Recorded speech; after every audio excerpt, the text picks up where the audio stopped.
शहरों की गलियां, कचड़े का पहाड़, ट्रेन गटर की बदबू और हर लोकेलिटी में कचड़े का ढेर। और गंगा यमुना लगभग सब नदियों में गंदगी। फड़ वाले बोलते होंगे कचड़ा फड़ गया तो यहाँ पर आके फेंक देते हैं। इंडिया लगभग 62 मिलियन टन कचरा जनरेट करता है हर साल, according to February 2025 report by PIB। और इस कचड़े से ना जाने कितनी सारी बीमारियां और प्रॉब्लम्स हमें रोज फेस करने पड़ते हैं। उल्टी जैसा हो रहा है ना, उल्टी जैसा। आप तो सूंघ रहे हो ना, आप तो इसको नहा रहे हैं, मुंह में भी जा रहा है। मान लो आप पूरा फेंक रहे, लेकिन हम वो कूड़ा को उठा रहे हैं, तो आप फेंक दिए तो आप बड़ा लोग हैं, हम बीन रहे तो हम छोटे लोग हो गए। ये वीडियो को हम दो पार्ट में डिवाइड करेंगे। पहले पार्ट में हम माउंटेन गार्बेज सिटीज के प्रॉब्लम्स को देखेंगे और दूसरे पार्ट में हम इंडिया के ओवरऑल सिटीज के गंदे होने के कारण जानेंगे। ये है इंडिया का सबसे बड़ा गार्बेज माउंटेन, जो कि ईस्ट दिल्ली के गाजीपुर में लोकेटेड है। 1984 में यहाँ लैंडफिल बनाया गया, जिसकी स्टोरिंग कैपेसिटी लगभग 2002 तक ही थी, लेकिन आज भी यहाँ कचरा डाला जा रहा है। 2023 तक इसकी हाइट 65 मीटर्स के आसपास हो गई थी, लगभग कुतुब मीनार से भी ऊंची। यहाँ रोज 2000 प्लस टन कचरा डंप होता है। ये कचरा जनरली घर के कचरे, construction waste, medical waste, plastic waste, industrial waste जैसे वेस्ट को सिग्रेशन न कर सीधे मिक्स फॉर्म में ही फेंक दिया जाता है, जिससे यहाँ पर लोगों को एक्सट्रीम लेवल पर प्रॉब्लम्स फेस करनी पड़ती है। फंगल निशान पड़ जाते हैं, फंगल, इसकी वजह से बहुत हो रहा है इस कॉलोनी के अंदर ज्यादातर, तो उससे बीमारियां बहुत बढ़ती है। हार्ट की दिक्कत सबसे ज्यादा, कैंसर की दिक्कत। यहाँ मीथेन गैस रिलीज होती है, जिसकी वजह से बार बार फायर इंसिडेंट्स होते रहते हैं। जब हवा चलेगी ना उसमें आग लगती है, अपने आप लगती है, मीथेन की वजह से लगती है। और ऐसे पूरी ईस्ट दिल्ली की AQI वॉर्स्ट हो जाती है, जिससे लैंडफिल में आग लगती रहती है। 2019 में गवर्नमेंट ने वेस्ट टू एनर्जी प्लांट बनाया, जिससे ये कचरा प्रोसेसिंग स्टार्ट हो। बट ये प्रोसेसिंग इफोर्ट्स स्टार्ट तो हुआ, बट 2023 तक मात्र 10% कचरा ही प्रोसेस हो पाया। और ये बस दिल्ली में नहीं, इंडिया के कई रीजन्स में ऐसे पहाड़ देखने को मिलते हैं।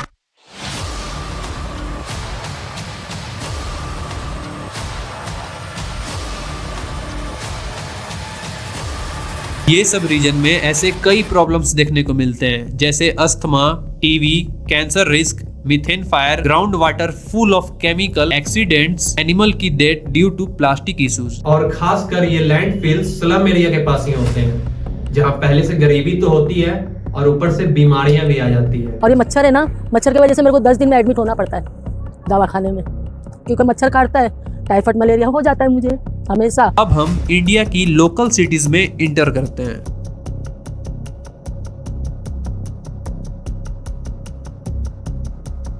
इंडिया के 90% सिटीज में डस्टबिन है ही नहीं, तो लोग कचरा इधर उधर फेंक देते हैं। और मोस्टली इंडियन हाउसेज में जब डस्टबिन भर जाता है तो वो अपने कचड़े को कॉलोनी में ही फेंकना स्टार्ट कर देते हैं। और हर दरवाजे पर गार्बेज ट्रक, म्युनिसिपल कलेक्टर हर दिन या फिक्स शेड्यूल पर आते ही नहीं है। और कुछ एरिया लोकल स्ट्रीट में ट्रक वैन जा ही नहीं पाते, क्योंकि वहाँ की गली ही बहुत नैरो टाइप की है। गार्बेज वेस्ट का कोई ट्रीटमेंट नहीं, वो जो एक हाथ के फासले वाला जो कॉन्सेप्ट था ना, मतलब नहीं कर पाएंगे आप। भारत के गलियों में प्लास्टिक गार्बेज आम देखने को मिलते हैं, तो म्युनिसिपल कलेक्टर को हर स्ट्रीट में बड़े डस्टबिन प्रोवाइड करानी चाहिए, जिससे हर एक स्ट्रीट के लोकल लोग उस डस्टबिन में अपने कचरे को फेंक सके और हर 2 से 3 दिन में वो म्युनिसिपल कलेक्टर उस डस्टबिन को उठाकर बाहर डिस्पोज कर सके। पूरी रोड जो है अब एक सीवेज मुताबिक हो गई है। नहीं ना, कोई नहीं, पहला रास्ता अच्छा रास्ता था ये।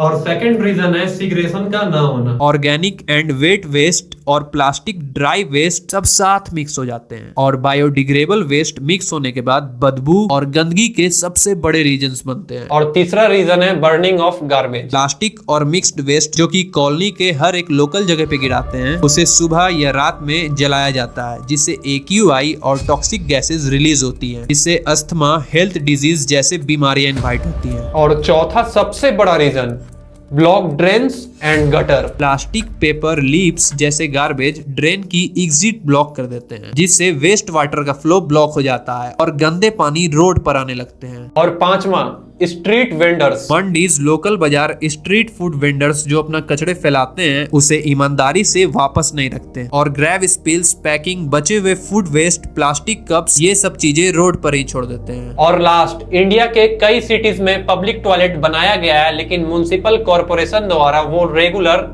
साफ नहीं होता है, जिससे इंडिया के सड़कों पे चलते वक्त बदबू आती है। और कई जगहों पर पब्लिक टॉयलेट होती ही नहीं है, तो लोग रोड के साइड में ही करना स्टार्ट कर देते हैं, जिससे स्मेल इश्यूज, बैक्टीरिया इन्फेक्शन और बढ़ जाते हैं। डस्टबिन एसेसिबल प्लेसमेंट हो, हर 50 से 100 मीटर पे डस्टबिन होना चाहिए जो कि लीड से कवर हो, जिससे एनिमल और रेन से उसे कोई प्रॉब्लम ना आए। गार्बेज कलेक्शन शेड्यूल फिक्स होना चाहिए। हर कॉलोनी के लोगों को ये मालूम होना चाहिए कि हमारा कचरा कितना दिन में उठाया जाएगा। और अगर टाइम पे नहीं आए तो मोबाइल ऐप या लोकल काउंसिल ऑफिस से कंप्लेन करना चाहिए। सीग्रेशन घर से शुरू किया जाए। हर एक इंडियन पब्लिक को 2 डस्टबिन रखनी चाहिए, एक वेट वेस्ट के लिए और एक रिसाइकलेबल के लिए। ऐसे रिसाइकलेबल चीजें रिसाइकल हो जाएगी और वेट चीजें डिकम्पोज हो जाएगी। आप जो बाहर से सामान ला रहे हो, कोशिश करो कि जो प्लास्टिक में सामान ला रहे हो उसे ही फिर रिसाइकलेबल करो। इससे प्लास्टिक का डिमांड भी घटेगा और पॉल्यूशन भी कमेगा। और प्लास्टिक के प्रोडक्ट्स लेने के बजाय तुम स्टील की चीजें या क्लॉथ्स कैरी बैग उपयोग करो। इससे पॉल्यूशन भी कम होगा और steel is good for your health rather than plastic. Drain gutter बारिश से पहले अपने लोकल नगर निगम से साफ करवाना। और सबसे इम्पोर्टेंट, बच्चे और स्टूडेंट को अवेयर करना एजुकेशन में कि how can we clean our cities by basic ideas we follow. और local media, poster, social media पे लोगों को अवेयर करते रहना। ये सब काम हमें और हमारे गवर्नमेंट को मिलकर करना चाहिए और म्युनिसिपल कॉर्पोरेशन को सीरियस होकर गार्बेजेस क्लीन करनी चाहिए। अगर हम अपने अपने लोकल कॉलोनी, रोड्स को, छोटे छोटे एरियाज को क्लीन करेंगे तभी हम पूरे इंडिया को क्लीनेस्ट कंट्री बना पाएंगे।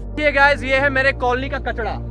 जबकि मेरे कॉलोनी में प्रतिदिन नगर निगम वाले कचरा उठाने आया करते हैं और मैं खुद अपना कचरा नगर निगम वाले को ही देता हूँ। कभी भी मैं यहाँ एक बार भी यहाँ कचरा नहीं फेंका हूँ गाइस, कसम खा के कह रहा हूँ। मैं अपना डस्टबिन का कचरा कभी भी यहाँ उठाकर नहीं फेंका हूँ। पर मेरे कॉलोनी के 90% लोग यहाँ पर आके कचरा फेंकते हैं। या तो वो सुबह टाइम पर उठ नहीं पाते होंगे, या तो जिस टाइम कचरा वाले भैया आते हैं वो उनको दे नहीं पाते होंगे, या भी कोई भी कारणवश वो यहाँ पर कचरा नगर निगम वाले को दे नहीं पाते हैं। तो यहाँ पर जब भी उनका कचरा भरता है 2 से 3 दिन में, घर वाले बोलते होंगे कचरा भर गया, तो यहाँ पर आके फेंक देते हैं। बगल में उनका घर है, यहाँ पर आके कचरा फेंक देते हैं।